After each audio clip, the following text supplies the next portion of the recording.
A couple weeks ago, I was on spring break with my family, and we went to the NASA Kennedy Space Center. So talk about a place with innovation.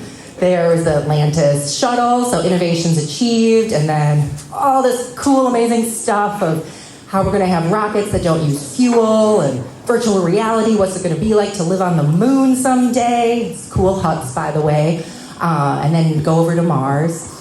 So I'm a huge fan of the uncharted, huge fan of looking at what technologies are adding.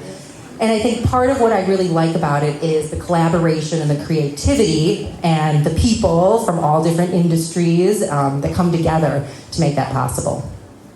Now, the path to a sustainable future is not completely uncharted, though.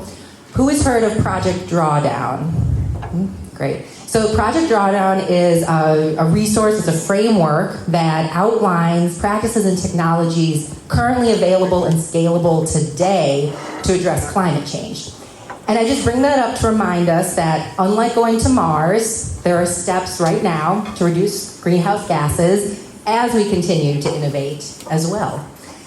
So I hope that the current solutions we have now and the innovative solutions for tomorrow are all going to be coming together so we can move faster to the future for our energy.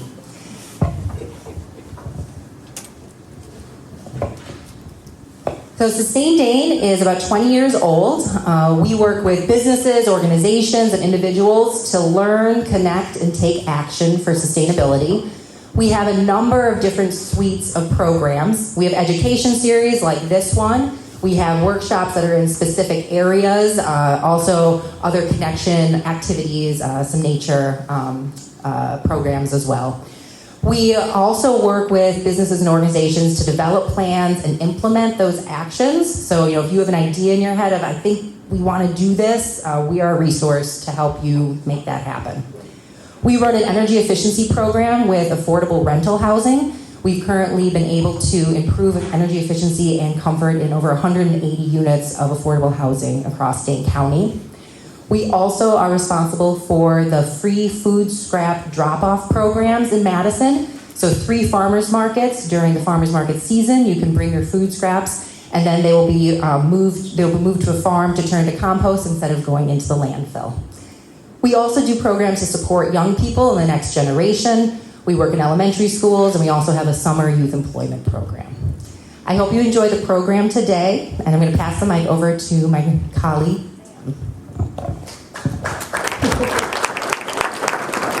Awesome, thanks Claire. Good morning everyone, it's good to see you. I'm going to take a couple minutes to just recognize our members and our supporting partners, as well as some upcoming programs that we have still in the month of Earth Month. So first I want to thank and welcome our new members from our last SBS, so since last February, and these include Christ Presbyterian Church, Sunvault Roofing, and Attic Angel, as well as 3 individual members. Additionally, we have some member renewals since we last met in February, and so you can see those here on the screen. We're very thankful for them and their commitment to sustainability. Next, I just want to thank all of our forest and tree level members. It's great to work with them, partner on projects, share resources, be a connector, and all those good things. And lastly, I want to thank our leaf level members. I'm super grateful for them as well. There's a level and position for everyone that wants to support Sustained Aid, so I encourage you to look at our website, on our membership page, and our donation page, and consider either membership or donation during the month of Earth Month. Okay, so a couple of our upcoming programs before we jump into the program today. This week, so this is this week Thursday and next week Thursday, we have a 2-part online Recycle Better program. So this is led by my colleague Lorenza, where she talks about the ins and outs of recycling in Madison and the surrounding areas, so you don't just have to live in Madison to have it be applicable to you. Then we have you do an outreach project so that you can be a recycling steward, be the ripple effect, share it with your community members, and Lorenza and the Sustained Aid team can be a resource to help you out on that. Next, we have our Earth Month cleanup. So this is coming up a week from Saturday, so almost 2 weeks away. We partner with Ian's Pizza and Delta Beer Lab, so if you come, help out, pick up some trash in the Garber Feed Mill area, you'll get a free slice of Ian's Pizza and a free pint from Delta Beer Lab. It's also a very family-friendly event, so feel free to bring kids and anybody else, friends, We'd love to see you all there. Next, the food scraps program that Claire was talking about is actually starting to ramp up. So later this month, the first market that's starting is the East Side Farmers Market, and that's in McPike Park. So that's April 29th, and then we're there weekly throughout the farmers market season. And then the following Saturday, May 3rd, is when we start up at the West Side Community Farmers Market, and this one takes place in Research Park. And then a little bit later, starting June 3rd, is when we start the South Farmers Market on Park Street. So we'd love to see you there. We got our friendly faces of compost interns there to help you out. It's a free program for everyone. Bring your food scraps, and then we bring it to Neighborhood Food Solutions Farm in Fitchburg. Lastly, I just want to mention that we do have the date for our summit this fall. So Friday, November 7th, we're going to be at the Monona Terrace again, and we'd love to see all of you there. With that, I'm going to wrap up with saying that you may have gotten a postcard in the mail this month. Last year at our summit, we had folks write either a little love letter to themselves or a commitment they wanted to make, and then we held on to them over the winter and mailed them out this April. We've gotten some great emails of folks saying like, oh, I totally forgot about this, or like, who wrote me a postcard? And then it was themselves. So we do have some extra postcards over to the side if you do want to write yourself a note, something you learned today, whatever it may be, and we will mail it to you in maybe a month or so, just enough time for you to forget. So with that, I'm going to start the program today. We have 4 speakers, and we're going to try to stick to schedule, so I just ask that you hold questions until the end, and then we'll have time for Q&A for all the speakers. We'll bring them all back up again. I'm also just going to have them pass the mics to each other, so they're going to introduce themselves as we get going. And with that, I'm going to start with Jim from UW-Madison to talk about geothermal energy.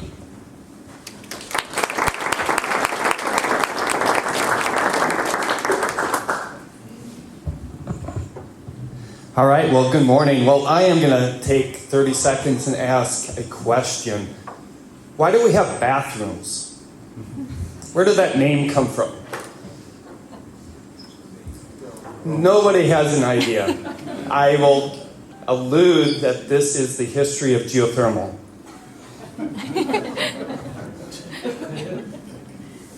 We had the Roman baths in Bath, England. Thus, the bathroom, the bathing, and similar. Rainwater falls, percolates through the earth, warms up, returns to the surface. In a nutshell, that is the history of geothermal energy. All right. So the energy transition. Who is your favorite watt? JJ, show of hands. All right. Derek, the little brother. One person. So, how about TJ, the current All-Pro? Wow, it's actually JJ, so a little blood on your face, I guess you get more votes. So what does this have to do with geothermal energy? Are all watts created equal? Now, I will say no. A watt is a watt is a watt. A rose by any other name would smell as sweet. So, thermal, radiant, electric, chemical as far as useful energy or the transfer of energy, which is power. A watt is a watt is a watt. All right, so geothermal exchange, or in a nutshell, how can we electrify our heating and cooling domestic hot water? Largest use of energy in households and many commercial is our heating and cooling. In our residential household, about 60% of our household energy is heating, cooling, or domestic hot water. So if we want to reduce energy consumption, greenhouse gases, or similar, heating, cooling, domestic hot water is a really good place to consider as part of our wedge or pie because there's so much energy going to this. Now, geothermal exchange is beautiful in a sense that it scales from residential to commercial to campus scale, and I'll take us all through there.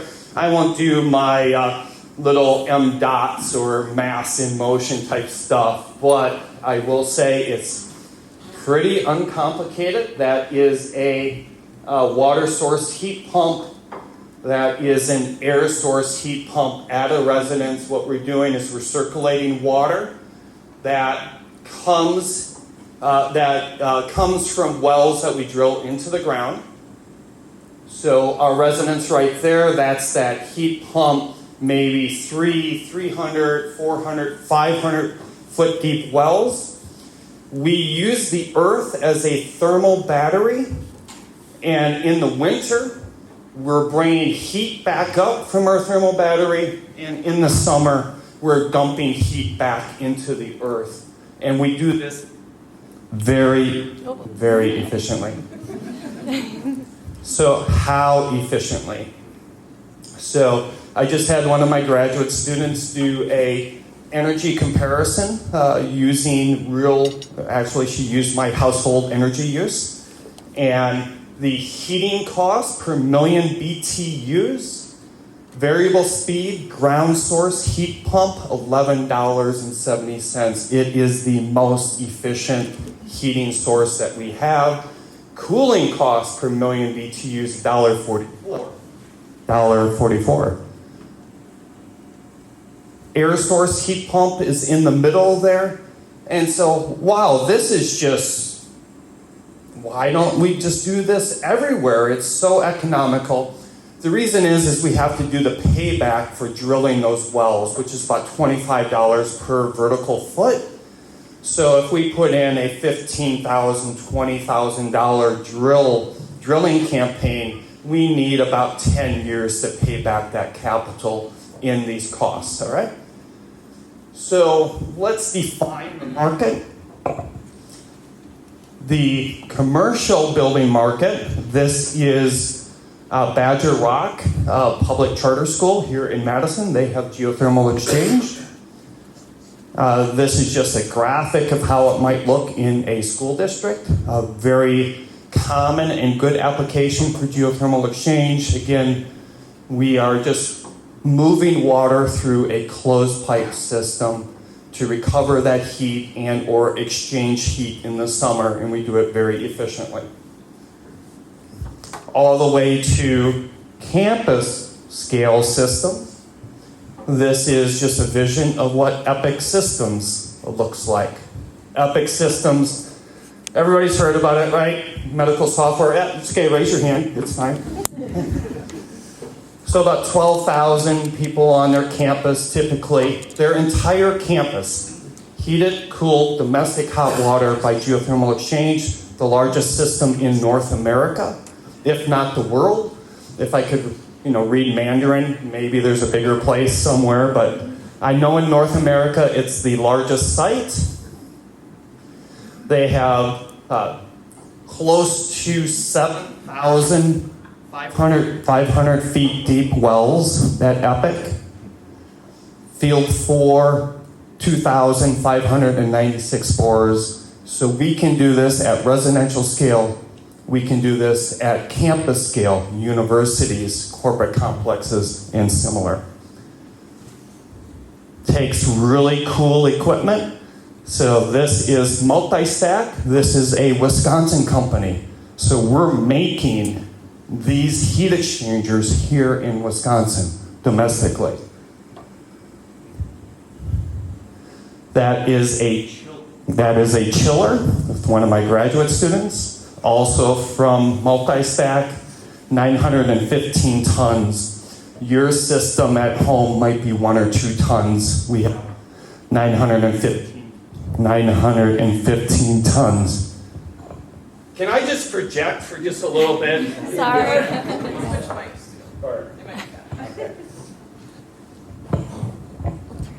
Dusty?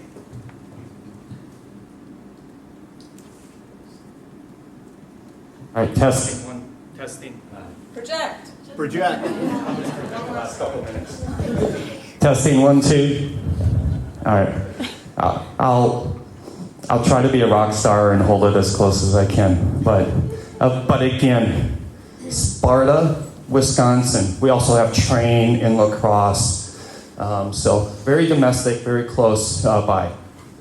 Now, performance and perspectives, the only engineering graph you're going to get, but This is the energy exchanged at Epic Field 4, and this is the input electricity to that part of the system. Now, everything between these two graphs is energy savings. So this means that this is presenting how much heat or thermal energy, that watt that I was talking about, is exchanged. And this is how much electricity goes into that system. So everything in there is energy savings, energy efficiency. And my colleagues that will follow, the cleaner we can get this primary electrical energy, the cleaner my geothermal exchange system is. So if I have to use coal power to make this electricity, the LCA goes down, but if I use wind and solar and similar, this is even more efficient as far as greenhouse gases and energy. Now that field 4, how much energy is that? It's an equivalent of 81 terajoules, but only professors talk about terajoules and petajoules and stuff like that. But that's equivalent to 6,900 people driving a Tesla 3 for a year. That's the same energy equivalent of one big field at Epic, or the energy equivalency of 2,650 Wisconsin households. That's how much energy we are exchanging efficiently at Epic at any given time. Now, in the last minute, a quick thought exercise. I live in Fitchburg, Wisconsin. This is my condominium community. So what if, as a community, we drilled a bunch of wells as a community geothermal exchange system? We connected as a community loop, a couple of pump stations, and we drilled all those wells and we shared that geothermal heat and or cooling as a community. So one of the things I'm working with is community scale geothermal, also working on geothermal exchange at federal facilities, military bases, West Point, Detroit Arsenal, Fort Eisenhower, and similar. So that's some of the things we're doing in my research group. Always an advocate for this, happy to always come talk. This is the very famous Fitchburg Star, the newspaper, writing an editorial about how our new police and public safety buildings should be using geothermal exchange as a minimum. And just out there at events like this, and I am almost perfect on timing. I understand that this will be distributed, but this is where you can find me. That's where you can find me on these articles in LinkedIn and similar. So I expect to rush to my LinkedIn profile at the end of this. So with that, I'll turn it over to our next speaker and we'll take questions at the end.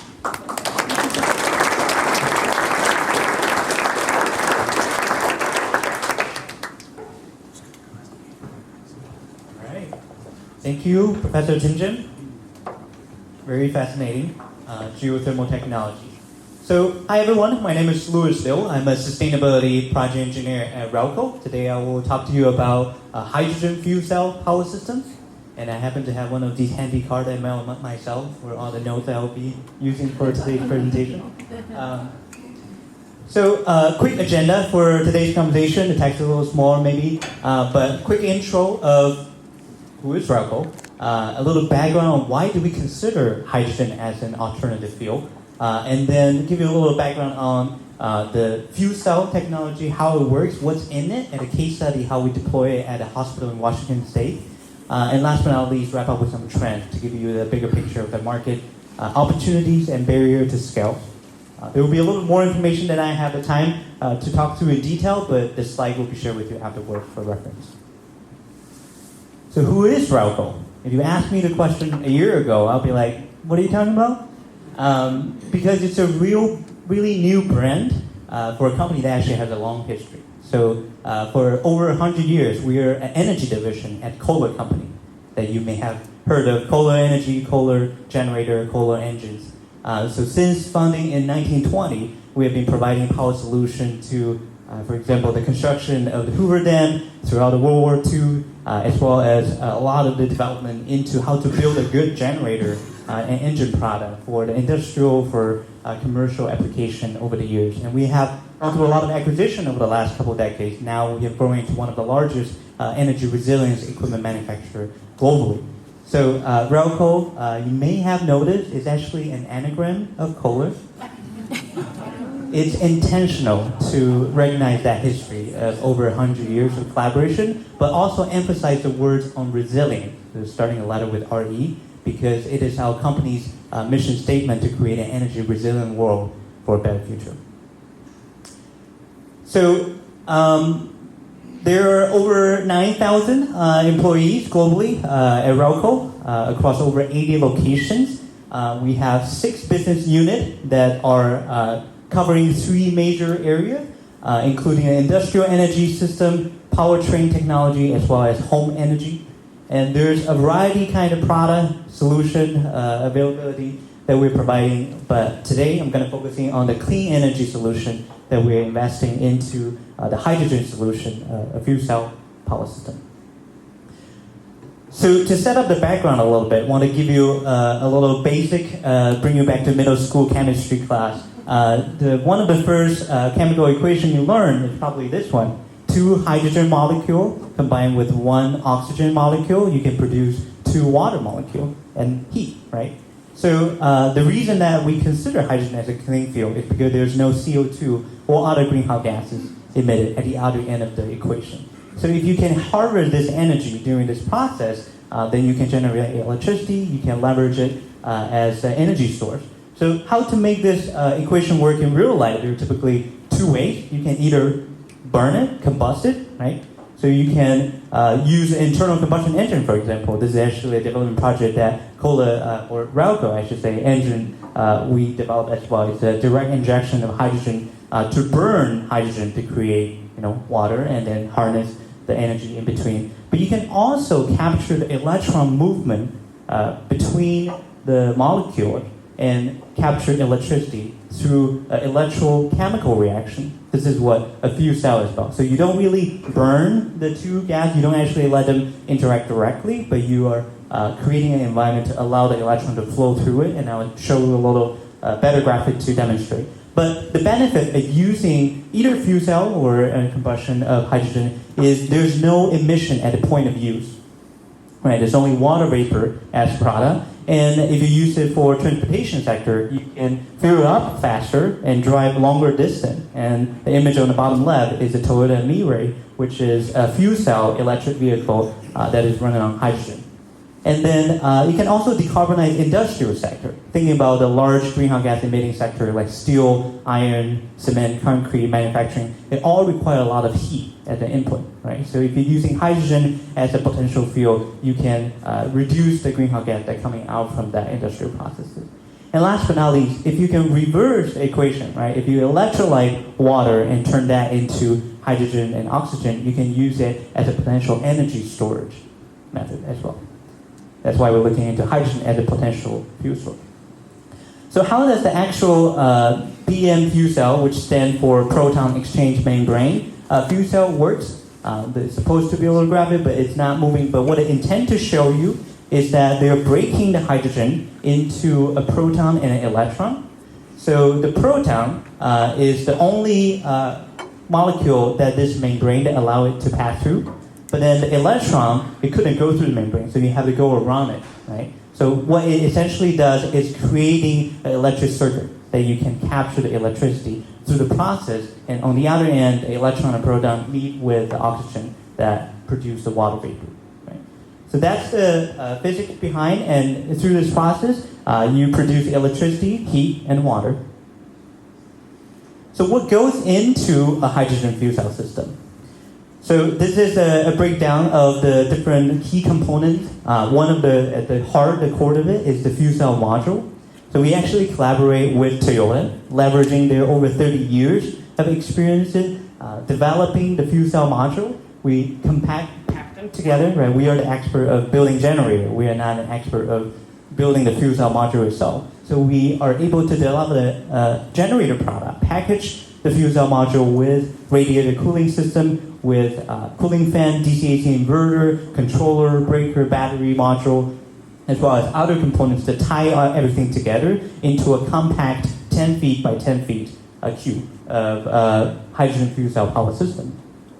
And one of the examples that we implemented it is a case study for a Washington State hospital in a rural area between Washington and Oregon State. But it is providing not only as an emergency backup generator solution, it can also be a component of a microgrid the hospital is building to provide energy resilience to the broader community. Actually, they're planning to tie in the school district in the area to leverage that as well. So there's an interesting 3 minutes video to tell you a little more about the case study. If you want to learn more, you can take a photo or click on the link after the slide deck when the team share afterwards. So this is a brief reference on the microgrid. For those of you who are not familiar, there are typical key couple components, including the power generation at the top. Right here, you can generate electricity through different format. You can do hydrogen, solar, wind, geothermal. Right, and you can also potentially using the load to use the electric generator to transportation, urban, industrial application, and the storage of the additional electricity that you generated. So hydrogen can show up in two places. It can either be in the generation of the hydrogen, or it can use for storage purposes. And I misspoke earlier. Geothermal can be used for storage application, not for energy generation. And then, in addition to the microgrid, right, what are some other market segments, other opportunities we can leverage this technology, including potential ports, right, shipping. At the port, you need a lot of energy to power the equipment, to provide shore power, EV charging. For mission-critical application, data centers is rapidly growing, right, to power the AI solution. You need prime-time power, you need emergency backup power. This could be a potential solution for hospital, for wastewater treatment, essentially any industrial or commercial solution that need to run on 24/7. This could be a potential emergency backup, a cleaner alternative solution to traditional diesel or gaseous generators. Providing support to the grid, right? The peak power for the power plant, peak shaving, provide resiliency for the microgrid, as well as some of the EV charging potential for light-duty vehicle, as well as heavy equipment for mining and other operations. So at this point, you may ask, Louis, the hydrogen sounds awesome, right? Fuel cell system sounds awesome. Why don't we have it everywhere? Why don't we see a hydrogen fuel cell vehicle everywhere? Well, the answer to that is because the production of clean hydrogen, or some may call green hydrogen, is only account for about 4% of the total hydrogen produced today. Right? So the green hydrogen is essentially using renewable energy, either solar or wind or other form, to electrolyte the water, right, and turn that into hydrogen and oxygen, and you can store it and you can use it. But majority of the hydrogen produced today are going through a process, over 90% are through a process called steam reforming. So what is steam reforming? Essentially using natural gas, using methane, to react with steam at a really high temperature and reform the chemical composition and produce hydrogen that way. And those are called gray hydrogen. If you're able to capture the CO2 through the process, then this is called blue hydrogen. If you're able to use renewable or nuclear energy to power this, it is called pink hydrogen. So the hydrogen itself doesn't, there's a whole color spectrum of it, but hydrogen itself doesn't really have color, right? It's the process, how you produce it, that make a difference in terms of the life cycle impact of the fuel that we use. So the challenge right now is the lack of clean hydrogen and the cost to produce that clean hydrogen. On the other side of the graph to the right is the consumption of the hydrogen. Where the hydrogen actually go to today? Majority of them today are used as a chemical for petroleum recovery, refining purposes, as well as for ammonia production for the fertilizer. That's really over 90% of where the hydrogen used today. Very minimal of them are actually used as a fuel for transportation or power or other sectors. But that's kind of boiled down to one of the last two slides that I have is the bigger challenge, the bigger barriers, right? What are the challenges to scale hydrogen as a solution? If you boil it down to one sentence, is hydrogen is a sustainable, efficient, and has great potential, But the greatest challenge to achieve that economy and scale is to produce low. There are many other potential factors that the stakeholder has identified in terms of barrier to scale, including cost to user, the need for sufficient infrastructure around the hydrogen production, public awareness and understanding, which is why I'm here to help bring some awareness to the topic, as well as need for technical advancement to prove the feasibility and use case of it. Which I want to end with this slide, saying that on a positive note, right, that even though there is uncertainty of what are some of the grants and incentives that may go into the industry, but we as a company are still investing in this technology. After we build the 100 kW fuel cell, which give you a sense what is that scale. Typically for a home, you were having for example, solar PV system is about 6 to 8 kW. So a 100 kW generator, fuel cell generator can power about 15 to 16 homes. So after that project, we are actually building a 1 megawatt, 10 times larger fuel cell power system right now for the Toyota headquarters. They have a hydrogen headquarters they're building in LA, outside of the LAX airport. But that can power about 150 homes. Right, so we are still investing in research and development to at least make the feasibility, the use case of it. And hopefully that can drive more demand and utilization of hydrogen in the fuels going forward. So, thank you for your attention. Next, I'm passing on to Robb. Hey, everybody. Can you hear me? All right, my name is Robb Hughes. I am the head of external affairs at a commercial fusion energy company called Realta Fusion, based right here in Madison. So we got our start about 4 years ago. So we were part of a Department of Energy program. About $10 million came to our company, came to the University of Wisconsin to develop a fusion concept that we eventually commercialized. So our company spun out about 2 years ago. And essentially what we're trying to do is harness the power of the sun to provide energy on the planet. So Jim mentioned that the Earth is the best battery on the planet itself. You expand that a little bit, the sun is the best battery in the solar system. So essentially, what fusion is and I'll ask for a show of hands here. How many of you remember E equals MC squared? Right? Okay. And keep your hands up if you can explain it. Okay.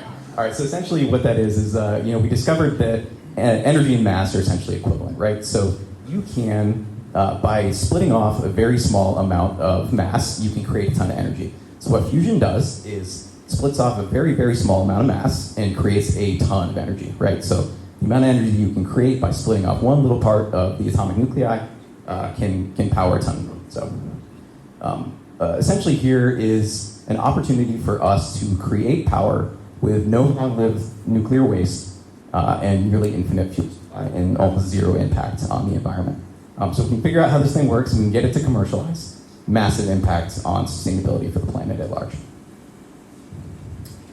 So one of the questions that we get initially when folks ask us about fusion is, they think about nuclear energy and sort of all of the safety challenges that we've had with that in the past, right? So you think about atomic energy as kind of two sides of a coin. On one side, you have fission power, which is what we associate with traditional nuclear power. On the other side, you have fusion. So fission power produces about, let's see if I can get the clear work here, produces about 1 million times more energy than other sources. We produce with fusion about 4 times more than that. But we do that without producing any radioactive waste because we're not using these really dangerous elements like plutonium, like uranium. We're using essentially is hydrogen and different isotopes of hydrogen to produce this energy. So it's also nice that we have other folks here interested in hydrogen. We love hydrogen. So what you end up here as a byproduct of the fusion process is essentially just helium. So we're splitting off neutrons, we're creating a little bit of helium. There's no long-lived radioactive waste. You don't have to, there's not a 100,000-year half-life. You don't have to bury this thing in the desert after it's done, right? So potentially a lot safer than traditional nuclear power. Another thing that is worth mentioning here is that by using fusion power, essentially you get to decouple the power from the source of the fuel, because all we're really using is hydrogen, and we get that from seawater, right? So we're not using a bunch of plutonium, we're not using a bunch of uranium, we're using hydrogen, just seawater. You can get isotopes of hydrogen from that. Deuterium and tritium are the main fuel sources for fusion. And this is just a much safer way to power what could be used for military bases, could be used for data centers, and eventually for grid scale power for folks' homes. So you can decouple the power that you're getting from the fuel, right? So think about 55,000 barrels of oil for 1 kilogram of fusion fuel. That's the difference that we're talking about here. 600 million kilograms of natural gas, 10 million kilograms of coal. That's what we're not using if we use 1 kilogram of fusion fuel. So just think about that, about how much better that would be for the environment, how much better that would be for everybody's way of life if we could get this to work. There's also an interesting point here about, some of you may be familiar with this concept of the duck curve. So if you look at this chart on the right, that is essentially, looking at solar power, right? When we use the most of it is when the sun has already gone down, right? So you have to provide all these batteries to store this energy, extra complication to the system. We're hoping to do this a lot simpler. And so you can use this power 24/7, always on. So I'll go into a little bit about what our device looks like here. So there's a bunch of different concepts of how you confine plasma to make fusion power. And Christopher is going to talk a little bit about a different shape of a confinement vessel later. But what we have essentially is a simple cylinder. We pump in seawater. We heat it to 580 million degrees Celsius, pretty hot. And what happens here is that we have these big beefy magnets on either side of the system. And these magnets are so strong that they can confine this plasma in between these kind of center cells here. So you get these atomic particles bashing around inside the system. You get it hot enough for long enough, they will collide and create fusion reactions. So we're not splitting atoms, we're combining them together. And that's how you get more power out of the system. So the magnets essentially create an electric field that allows all these things to stay confined inside this vessel so that you can keep this power. And so what happens is a neutron will split off in this process, and it gets captured right in here in what we call a thermal blanket. So when that hits the wall of this machine, you get heat. So you can create 80% of the energy created in this reaction comes out as heat energy, and the other 20% you can directly convert into electricity. And so what's interesting about the way that we've designed this is because we have a central cell, we have these end caps where our big beefy magnets are, and inside here we can just extend this based on the power needs of the customer that we're trying to serve. So as you can see, we can scale this thing linearly. So once we built it, we can just, you need a bigger device, you need more power output from this thing, add another module into the center cell, you get more power. So we can increase this by about 50 megawatts every time that we add a unit to the center cell. So we can scale this device up to a full gigawatt, right? So that is grid scale power. That's not just some tiny application. This could power, an entire city if we can get these to scale in parallel. So here's a kind of example of like the different types of applications that you could have for this device. So somewhere on the 100 megawatt range, something like a remote military base. Get a little bigger, something like a data center. Data centers are getting bigger and bigger to power all the AI revolution that you hear in the news every single day. So as these data centers get bigger and bigger, with our modular system, they can fit more and more data centers. Keep going up, you can get to off-grid power plant level, and eventually, the economics of the device kind of top out at about 500 megawatts, but you just put them right next to each other if you want to get up to a gigawatt. So essentially, you're adding more central units to get up to about 500, and then you're adding more cylinders to get even further beyond that. So that is where you really get to off-grid power plants. So data centers, you could use this for remote mining operations, like I said, military bases, and eventually all the way up to grid-scale power plants. So part of the reason that we're here today is because we don't quite yet know where we're going to build this thing, right? So, obviously folks have safety concerns, and I hope that we can help educate folks on why this is a lot safer than traditional nuclear power. Like I said, other side of the kind of atomic energy coin. This is the device that we currently have here. So this is the WHAM experiment at the University of Wisconsin. This is what we have sort of as our experimental device that is currently operational. We are looking to build what we call Anvil. That is the prototype device, and we're trying to build that here in Madison. So that's kind of the next puzzle piece for us, is try to figure out how to motivate the community to help us build this in the city. And eventually, when we get to the prototype phase, the Hammer device will be our first fusion power plant delivering power to customers. And so we're looking at timescale Anvil somewhere hopefully in the 2027 to 2028 range, and then Hammer sometime in the mid-2030s. So it's a long timescale project, but we're confident that we can get there. And so if anybody has thoughts on how we can help build this in Madison, come find me after this. So this is kind of the last thought I want to leave you with here. We are looking to bring in about $2 billion in private investment. So that's venture capital, private equity, philanthropic dollars. It's going to take about $2 billion to build this device. Massive amount of money, massive amount of capital outlay for something like that. CapEx for it is very large. We hope it's lower than other fusion concepts, but it's still going to be very large. The accessible market that allows us to access, according to Bloomberg, is somewhere in the range of $40 trillion. So if the global market for energy is somewhere around 15 trillion currently, fusion could be $40 trillion as an entire industry. Not just us, but as an entire industry, we're talking $40 trillion as an accessible market. But the number I really want to focus on here is 1,200. So that is the people that we think that we are going to need in the Madison area to make this real. So right now, we're a company of about 15, 16 people. I think I was employee number 15. So we are a bunch of PhD physicists and engineers. That is not necessarily going to be the workforce of the future. We're talking welders and pipe fitters and plumbers and electricians. These are high-paying jobs in and around the city of Madison. About 1,200 or so we think is going to get us to that hammer scale prototype device. So just have that in mind as you're thinking about the economic opportunity of what we could do. That's kind of the challenge that we're approaching here. We want to build this thing in Madison. We want to bring 1,200 jobs here, and we want to bring $2 billion in capital into the state of Wisconsin. I'm going to invite our speakers back up here if you want to take a seat, and then we'll have time for a few minutes of Q&A. Also realize if we're coming up on 9:30, if you need to leave, go for it. But I'm going to carry the mic around just so that we can have it for the recording. So if you have a question, think now.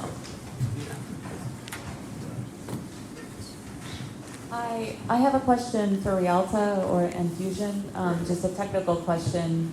Hi. What's the byproduct of fusion then? Is it mostly heat? And what energy do you use to heat the liquid up? Where does that come from? Yes, so I should qualify. I'm not a scientist, so I'll do my best to that question. So essentially, we are heating up isotopes of hydrogen. We're using that with massive amounts of electricity. Essentially, we have a gyrotron. It's a big, a fancy microwave. Heats that plasma up. We inject neutral beams inside of that cylinder, right? So we're basically taking all of that hydrogen fuel, and what comes out is helium. So it could be like helium ash. But essentially, the power is it is heat that it gets absorbed into a thermal blanket. If that answers your question.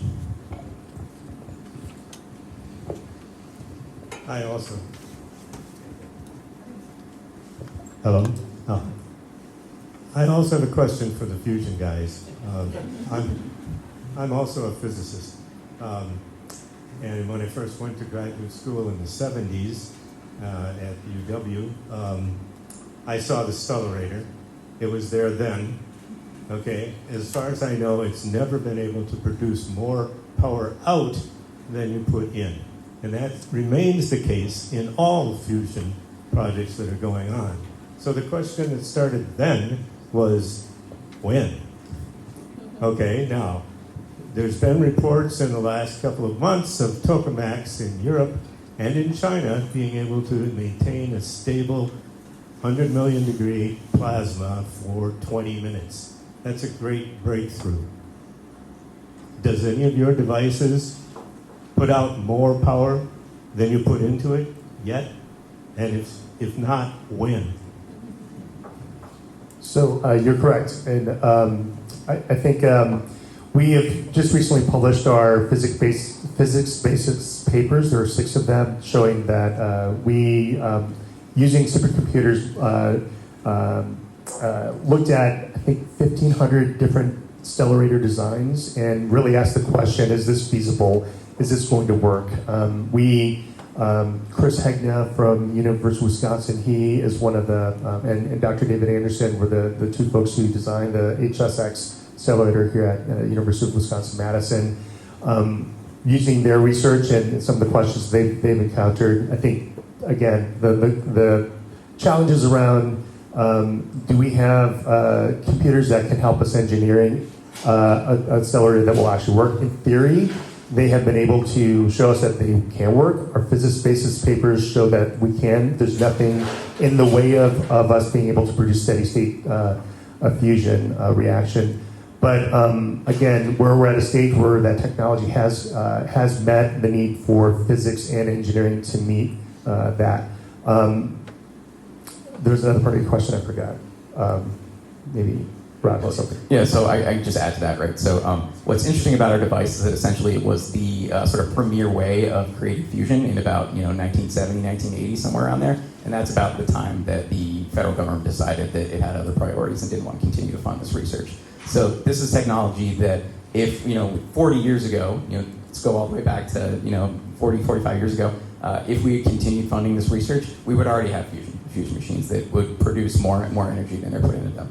So right, the physics basis of this is there. I think we have lacked the public will to continue these types of projects. And so, I just think about we're talking about 10-year timelines to get this thing to a point where we're at a prototype device that we're selling, electrons to a customer, right? If we had done this 45 years ago, we'd already be there. I would lastly add, I think you bring in a good point that this is the space race right now of finding a sustainable energy source. And that space race, again, is competition. And we love competition in the United States. So I think that is also putting the impetus behind funders to find a solution. And so I think we're at the right time. And I think one of the old jokes is fusion's always 30 years away. It's now 10 years away. And it's going to happen. We've got the research and time and investment to make it happen. So I think that's, yeah. To provide some equitable distribution of the questions here. So for Jim, I'm curious what the potential is for utility scale geothermal in Wisconsin to produce electricity. I know in New Mexico, for instance, they're investigating, they've got hot rocks a couple miles down, and they think they can generate a lot of ongoing stable power. What's our potential here in Wisconsin? So first, a follow-up. Geothermal exchange, 1 unit of electricity in, about 8 units of cooling. So we already are at that ratio for heating. It's about 1 electrical unit in, about 3 to 4, say 4 out. So there's, as a follow-up, we're already there, but much bigger potential. We're already there. Wisconsin, unfortunately, is the coolest state in the nation. We, 14,000 years ago, over in Lake Mendota, we had a half a kilometer of ice on top of us. It cooled off the upper 1 kilometer or so of our crust. Basically, when I say Wisconsin's the coolest place on the earth, we would have to go miles below ground surface to get temperatures high enough to produce electricity directly from. Geothermal exchange is realistic. High temperature geothermal would require very, very deep wells. It's not practical here. Everybody hear that? Yeah. I think they heard it. So I have a hydrogen question. So hydrogen is notorious for leaking, for being hard to store and move around, and it escapes like Houdini, and now we've determined that it's an indirect greenhouse gas itself because it destroys the molecules that would destroy the methane in the atmosphere. So has there been progress made in practical ways of containing hydrogen and not having this effect? Yeah, that's a great question. So hydrogen, as you pointed out, because it's the lightest element, right, molecule that you have. So it's the storage of it, right? How do you give enough pressure to compact it and be able to utilize it? There's definitely risk of leaking. And actually, but the safety of it is, Toyota, take for example, they have done a lot of research into developing their fuel cell vehicle, and they have put in a lot of mechanism to really prevent some of the issues from happening, even when the customer are refueling at the station, for example, in California, that they will have sensor inside that will stop the process if they detect any of the leaking of the hydrogen. And that's part of the reason why that we are saying that the cost to create clean hydrogen and be able to distribute it is one of the key challenges, is because the costs that come with safely handling the hydrogen, compressing it, storing it, and distributing it. The infrastructure today for natural gas and other systems doesn't really require that level of high pressure. So that's part of the reason why the cost is much higher. And just for a scale comparison, hydrogen, a clean hydrogen today costs about $5 per kilogram, and then the non-clean, the gray, through other process of producing hydrogen, about $1.50. So you are looking at more than 3 times higher of the cost to produce clean hydrogen. But we are hoping the demand and the technology to make it easier to use and more different sectors could help drive that demand, but also the investment for producing clean hydrogen from the infrastructure perspective can help scale that up over time. Awesome. We have time for one more audience question. So how do hydrogen, fusion, and geothermal collaborate, work together, or do they compete? Yeah, so I'll just start. As I said, the cleaner, the more economical clean energy is to geothermal exchange, the cleaner geothermal exchange becomes. So geothermal exchange is about heat, not necessarily electricity, heating and cooling. So very collaborative. If my colleagues here can produce cleaner, more financially viable, my technology just gets better. I also would add that we are talking about different power outputs for all these devices, right? So there is a massive landscape of customers that we are all playing in very different spaces, right? So we're not working in the 1 megawatt range, we're working in the 350 megawatt range, right? So there's so many options out there, and I just think it's a great thing that we're all up here, right? Because we serve all sorts of different customer types. Even within Fusion, we serve very different customer types, different requirements for those customers. So yeah, the sandbox is really big, and there's plenty of room for everybody in it. I say it's also a question of scaling up. So brand new technologies coming on board, and the research and development of the side, we're really deeply in that right now on the fusion side. So as that becomes less of a nascent technology and more of a scaled up technology, and continuously throughout, I worked for a public electric utility in Seattle for 14 years. We had a portfolio as a utility. So we didn't just produce hydro, we produced some nuclear, some wind. So it's always going to be a portfolio of energy we're getting our energy from. So I think each of us represent different parts of that portfolio for a large municipality, for a large state, nationwide. So there needs to be collaboration between us all the time. But again, the end goal is sustainable energy solutions and net zero, that we want to move away from carbon fuels as much as possible. I think they're always going to still be in the mix, though, and so will fission. Fission will also be part of the mix as well. So I think keeping that kind of grand scale vision of what a sustainable future looks like, and that we're working with each other, is the path to get there. I'll just add to that there's definitely shared resource and shared market, right? So for example, the hydrogen that we use, right, for hydrogen fuel cell is also hydrogen that the fusion energy will need to use as the input source. So the development of the infrastructure to produce more clean hydrogen will enable more clean energy, faster transition across different sectors. And also the market segment, right? We have mentioned both data center is a fastly growing industry that need a lot of power. So we need all different kinds of technology and feasibility to reduce the footprint for these large kind of the energy consumption going forward. So more the merrier, right? We need all kind of technology. And today you are hearing kind of 3 different technology at a different state of maturity, right? Geothermal is way much more mature and implemented in a broader cases. Well, hydrogen, we have technical feasibility and use case for it, but the infrastructure is not quite there yet. And then you have the fusion energy that are at an earlier stage that need more research and development before it get to a scale. So they're all related, and we can learn from each other on how the technical development over the years as well. Could not have said it better myself. Can you thank me and join it?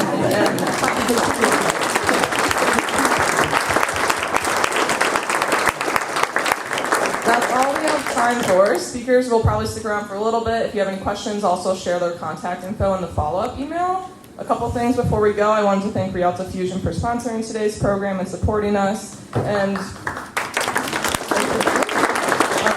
we also have feedback forms on your table. We'd appreciate your feedback. I'll also send it in the follow-up survey in the email. We'll take your name tags at the table. Any dirty dishes can go by the sink. And we hope to see you at future programming.